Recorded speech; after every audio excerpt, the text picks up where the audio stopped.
Okay, Madam Clerk, next delegation. Yes, sir. Item B is Ms. Laurie Davis regarding TAD 4. And if you could keep it to 5 minutes as well, and you know the drill.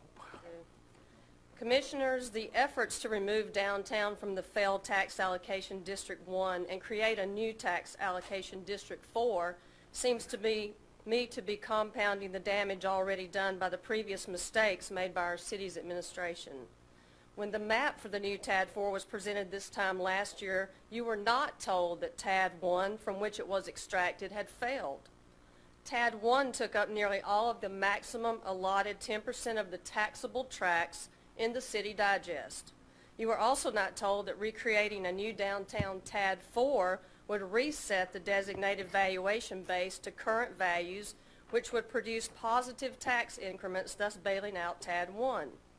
My biggest fear about this 595-acre TAD 4 is confirmed in a report from Georgia State University, which states, oversized TADs unnecessarily deprive all participating jurisdictions of the incremental tax revenues needed to support general government services. My first recommendation is to scale TAD 4 back to an area befitting of an actual project like the Holiday Inn Express, just as was done in the URA. If you tie up 595 acres all to the first few projects, you will more than likely drain future revenues from critical services. You have made a good decision to hold off on a resolution that would create TAD 4 until there can be public meetings with adequate notice. The Augusta Collaboration Project's Matt Quantinetz voices support for government transparency, and it is also required by the Redevelopment Powers Law.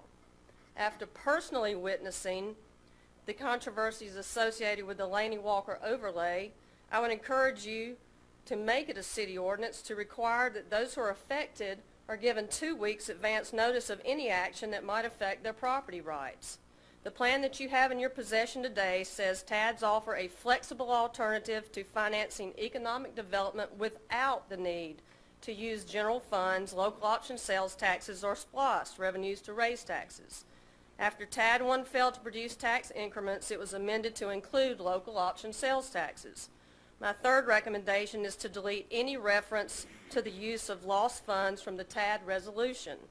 It is no secret that many people in Augusta and Richmond County choose to do their shopping in South Carolina, where the sales tax is 6%, me included. I now come to the personal conflict that has kept me focused all these years, my Harrisburg neighborhood. The GSU report warns that TADs might force moderate to low-income families out of a neighborhood.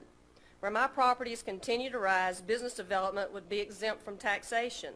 The law prohibits the millage rate from going down in a TAD. In a recent meeting held in the Harrisburg neighborhood, Mr. Quantinetz agreed that the way things stand in Harrisburg at this point, a developer could buy the required 10% of an area, then commission an overlay, then use TAD financing to build his infrastructure, all while being exempt under the Opportunity Zone, which awards tax credits as well, resulting in tax increases to 90% of folks in the district and the county. This leads me to my final recommendation, that TAD funds not be used on properties that are exempt from property taxation. Thank you. Thank you, Ms. Davis. Madam Clerk,